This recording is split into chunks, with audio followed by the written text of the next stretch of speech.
Bon, il est tard, pas le courage d'aller me mettre dans le studio, il fait trop froid à cette heure-là. Donc, bienvenue dans la salle à manger, bienvenue dans la cuisine. On fait le point sur ce qui s'est passé ce soir à la Fed, ce soir avec Microsoft, ce soir avec Tesla, ce soir avec Meta. Alors, sans surprise, mais avec quand même un petit goût de ça va pas plaire à tout le monde, la Fed a décidé de ne pas toucher les taux. Une décision parfaitement intégrée par les marchés qui, je le rappelle, s'attendait quand même à 97% que la Fed ne fasse rien au vu des derniers chiffres économiques publiés récemment. En revanche, il est beaucoup moins certain que l'administration Trump apprécie la chose, elle qui aurait préféré une nouvelle baisse des taux pour faire plaisir à l'électorat. Alors qu'il est, le président Trump n'a pas encore réagi, ni menacé de kidnapper Powell pour l'emmener à Guantanamo, et il n'a pas non plus mis un contrat sur sa tête. En tous les cas, pas officiellement. Bienvenue dans ce Morning Bull Live de nuit, je suis Thomas Veillet et nous sommes le 28 janvier 2026, ou le 29, ça dépend quand c'est que vous verrez cette vidéo, et si j'arrive à la publier avant minuit, ce dont je doute.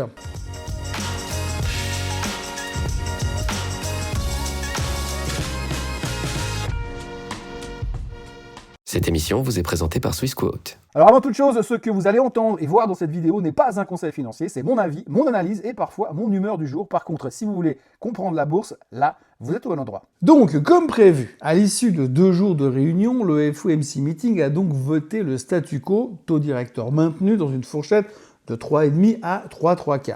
La surprise est absolument nulle. Rappel utile pour ceux qui auraient la mémoire courte, la Fed avait déjà lâché du lest à la fin de l'an dernier avec 3 baisses consécutives de 25 points de base. Et si jamais quelqu'un en doutait encore du scénario, le marché des futurs donnait 97% de probabilité à une Fed immobile, autant dire que la surprise était strictement interdite. Alors on sait tous que Trump va hurler à la mort et peut-être même annoncer son nouveau président de la Fed dans les prochaines heures, histoire de capter l'attention sur lui qui aurait baissé les taux s'il avait été dans les mocassins de Powell. La question que tout le monde se pose et dont tout le monde a la réponse, c'est pourquoi s'arrêter maintenant dans ce cycle de baisse des taux ? D'abord parce que l'inflation fait du surplace. Elle ne dévisse pas, elle ne réaccélère pas, mais elle reste bien au-dessus de la cible magique des 2%. Pas idéal, mais suffisant pour justifier une pause de la part de la Fed. D'ailleurs, dans son discours, Powell a précisé que les risques de hausse de l'inflation et du chômage ont diminué. Il n'y a plus de risques, mais l'inflation ne baisse pas. Et c'est vrai, le marché de l'emploi semble envoyer des signaux moins moches qu'avant. À Washington, on se tape dans le dos pour se féliciter parce que en décembre, l'économie américaine a créé 50 000 emplois et le taux de chômage est redescendu à 4,4% contre 4,5% le mois précédent. Rien d'euphorique, d'accord, mais pas catastrophique non plus. On en saura bien sûr un peu plus avec les NFP de la semaine prochaine. Attention quand même à ne pas s'emballer. Le marché du travail est très loin de la forme insolente qu'il affichait il y a un an. Sur l'ensemble de 2025, les USA n'ont créé qu'un peu plus d'1,5 million d'emplois, à comparer aux 2 millions de 2024. Pas de quoi la ramener.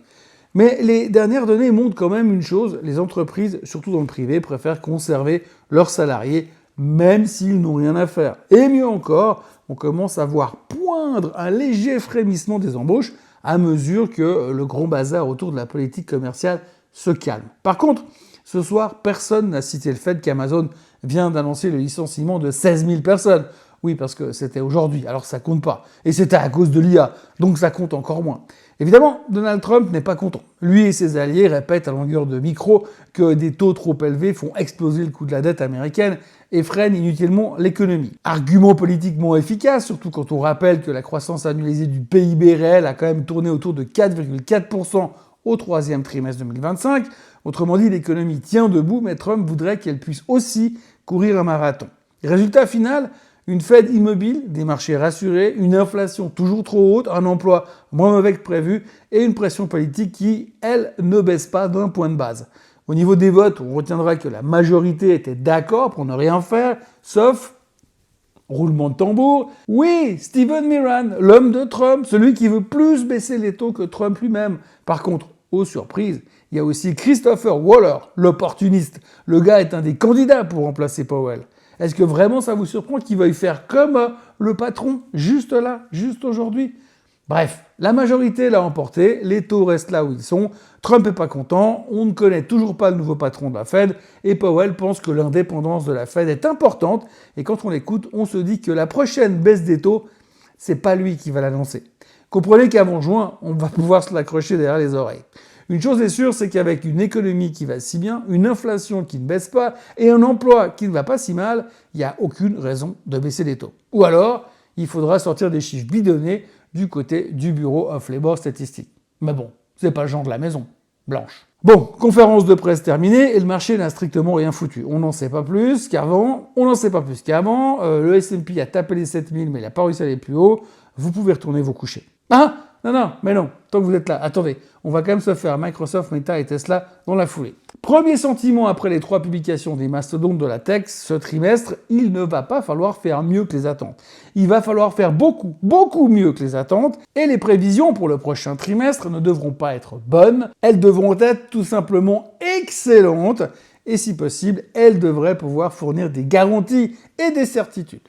Bref, pour cartonner ce trimestre, il faudra payer de sa personne, sinon le marché vous démontrera son courroux avec l'art et la manière. Commençons donc par Microsoft. Microsoft vient de publier ses chiffres, sur le papier c'était solide, dans les détails c'était beaucoup plus tendancieux. Bienvenue dans les publications du Q4 2025, autrement dit, un monde où ça gagne de l'argent, mais ça inquiète quand même. Microsoft a donc battu les attentes, bénéfices bien au-dessus des attentes, chiffre d'affaires pareil, mais plus, croissance annuelle, plus 17%. En gros, c'est bon, c'est même très bon. Pourtant, le titre perdait 4,5% after close. Tout ça parce que Wall Street est devenu accro au toujours plus. Le diable se cache donc dans les détails, parce qu'il faut chercher la baisse chez Azure. Azure qui progresse quand même de 39%. Oui, vous avez bien entendu, 39%. Mais bon, attention, c'était 40% le trimestre précédent. Donc, oh mon Dieu, la croissance ralentit, appelons les pompiers, les secours, la police et la SEC. Bienvenue dans un monde où 39% de croissance, c'est égal à déception. Pourtant, il y a quand même de la bonne nouvelle, parce que Microsoft affiche près de 10 milliards de dollars de revenus autres. L'an dernier, c'était une perte. Alors pourquoi ? Parce que OpenAI a changé de structure juridique. Résultat, Microsoft peut enfin reconnaître la valeur de son investissement. C'est pas de la magie, c'est pas de la triche, c'est juste de la finance bien rangée dans les cases. Et au chapitre prévision, c'est carrément monstre et compagnie. Microsoft annonce 625 milliards de dollars de revenus futurs déjà signés, plus 110% sur une année. Et 45% de ce pactole vient uniquement d'OpenAI. Microsoft est en train de devenir la banque centrale du cloud de l'intelligence artificielle. OpenAI, Anthropic, tout le monde signe des chèques à rallonge. Avec quel revenu ? Ça, on ne sait pas trop. D'ailleurs, les dépenses explosent. 37,5 milliards de dollars en capex sur un seul trimestre, plus 66% sur une année. Microsoft est en train de construire des cathédrales et prie pour que l'intelligence artificielle les remplisse très vite. Et pour conclure, le reste du business est plus ou moins solide, mais n'intéresse personne de toute façon. En conclusion, Microsoft va très bien, mais le marché il veut du parfait, pas juste du très bien. La croissance ralentit un peu, les coûts explosent, l'IA promet tout, mais coûte tout de suite, et on ne sait pas quand c'est qui rapportera. Microsoft n'est pas en danger, mais Wall Street commence à se demander, et si l'IA n'était pas une machine à cash immédiate, mais une machine à brûler du capital ? La réponse arrive, mais pas ce trimestre. Passons maintenant au tour de Meta, qui sort des résultats au-dessus des attentes. Chiffre d'affaires au-dessus, guidance largement au-dessus, le titre prend 10% after close. Simple, basique, comme disait l'autre. 97% des revenus viennent de la publicité. Oui, 97%. Meta, c'est donc toujours une régie publicitaire géante, déguisée en empire technologique. Côté IA, ça swing niveau dépenses. Meta annonce entre 115 et 135 milliards de capex pour l'IA en 2026, presque le double de l'an dernier. Ça continue encore, c'est dingue. Je me rappelle quand il y a quelques années, il prévoyait 60 milliards, on lui tombait dessus. Maintenant, ça fait monter le titre de 10% avec le double de dépenses. Data Center, Super Intelligence Labs, modèle IA à venir. Zuckerberg promet tout ce qu'on veut. Les premiers modèles seront bons, mais surtout, on ira très vite, c'est lui qui le dit. Et puis, il y a le Realty Lab. Alors, Realty Lab, c'est le laboratoire du futur de Meta. Et là, c'est le trou noir. Encore 6 milliards de pertes sur le trimestre, presque 80 milliards qui ont été cramés depuis 2020, licenciements, réalité virtuelle mise au frigo, et l'IA devient donc la nouvelle religion. Zuck dit que 2026 sera le pic des pertes. Mais bon, on a déjà entendu ça plusieurs fois. Le seul risque visible pour le moment, c'est la justice, procès régulateur Europe-États-Unis. Meta le dit noir sur blanc, ça peut faire très mal, mais pour l'instant, le marché s'en contrefout. En conclusion, Meta cartonne parce que la pub fonctionne, parce que l'IA fait rêver, mais en arrière-plan, il y a des dépenses monstrueuse, et encore, je pèse mes mots. Une réalité virtuelle en commun artificiel et une boîte toujours dépendante d'un seul moteur, la pub. Aujourd'hui, ça plaît, et Meta monte, et puis c'est tout ce qu'on retient. Et demain, ça sera peut-être aux juges d'en décider autrement, et plus aux algos. Si on devait résumer les chiffres de Tesla, on dirait que Tesla a publié ces chiffres et bat suffisamment de records pour cacher ce qui ne va pas et faire applaudir le marché. Mais quand on creuse le bilan, tout n'est pas rose, loin de là. Les chiffres étaient mieux que prévu, mais moins bien qu'avant. Oui, Tesla a battu les attentes, mais de peu. Et puis surtout, le détail qui fâche, ils annoncent leur première baisse annuelle de chiffre d'affaires de leur histoire. Moins 3% sur l'année. Alors, je vais pas vous le cacher, le cœur du problème, c'est les voitures. Les ventes bagnoles chutent, moins 11% sur le trimestre, moins 16% de livraison au 4e trimestre. BYD, la Chine, la concurrence. Tesla n'est plus seul dans le monde des sèche-cheveux électriques et la concurrence est rude. Et ça se voit. Les profits sont en train de s'évaporer. Bénéfice net, moins 61%, quand même. Les coûts explosent, plus 39%, quand même. Moins de voitures vendues, moins de marge, plus de dépenses. Le combo parfait pour faire tousser un bilan. Mais heureusement, il y a le futur. Le plan B, toujours le futur, toujours faire rêver, toujours parler du futur.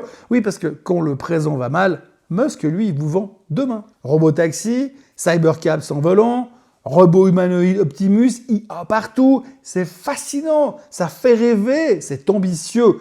Mais par contre, ça ne facture rien aujourd'hui, rien du tout. Et alors, cerise sur le gâteau, Tesla investit 2 milliards dans xAI, la boîte d'IA d'Elon Musk. Donc, Tesla finance Musk, Musk promet l'IA, et le marché, lui, qu'est-ce qu'il fait? Il espère. Chacun son job. En conclusion, Tesla n'est plus un fabricant de voitures, mais elle n'est pas encore une boîte d'IA rentable. Aujourd'hui, les ventes baissent, les profits s'effondrent et le futur coûte très cher à mettre en place. Le marché, pour l'instant, achète le rêve encore et encore, et d'ailleurs, le titre prend 3% after close. Les comptes, eux, le bilan, ils racontent une autre histoire. Et comme toujours avec Tesla, tout ira très bien ou très mal, mais sûrement pas entre les deux. Et une chose est sûre, c'est que Musk, il sait faire rêver ses actionnaires. Pour finir, entre une Fed qui joue l'immobilisme prudent et des géants de la tech qui jettent des milliards dans le brasier de l'IA, le marché ne sait plus s'il doit applaudir ou appeler les pompiers. D'un côté, Powell garde ses taux au chaud pour ne pas réveiller l'inflation, aux grandes dames d'un Trump qui trépigne déjà en coulisses pour reprendre les commandes. De l'autre, les résultats tombent et la sanction est binaire. Si t'es pas parfait, tu dégages. Microsoft découvre que 39% de croissance devient une déception, tandis que Meta continue de brûler du cash dans un Realty Lab qui ressemble à un puits sans fond, masqué par une pub qui tourne à plein régime. Quant à Tesla, c'est le grand numéro d'illusionnisme habituel. On vend moins de voitures et les profits s'évaporent. Mais on vous promet des robots et des taxis volants pour que vous ne regardiez pas trop le bilan. En résumé, on achète du rêve, on finance le futur avec l'argent du présent et on prie pour que l'IA finisse par payer l'addition avant que le juge ou la réalité s'en mêle. Sur ce, la nuit va être courte, je vous laisse méditer là-dessus, allez dormir. Moi j'ai encore une vidéo à uploader avant que le soleil ne se lève sur Wall Street. N'oubliez pas de vous abonner à la chaîne Swissquote en français, likez, partagez et on se retrouve vendredi matin pour un nouveau Morning Bull Live, comme d'habitude, le matin. Soyez forts parce que demain soir, il y a Apple. Allez, bye bye et bonne nuit. Ce contenu est informatif et éducatif destiné aux personnes connaissant les marchés financiers. Il ne constitue pas un conseil en investissement, juridique ou fiscal. Le trading et l'investissement comportent des risques, notamment la perte de capital. Les CFD et actifs numériques sont volatiles et ne conviennent pas à tous. Swissquote décline toute responsabilité quant à l'exactitude du contenu ou aux pertes liées à son usage. Produits et services disponibles selon la législation en vigueur.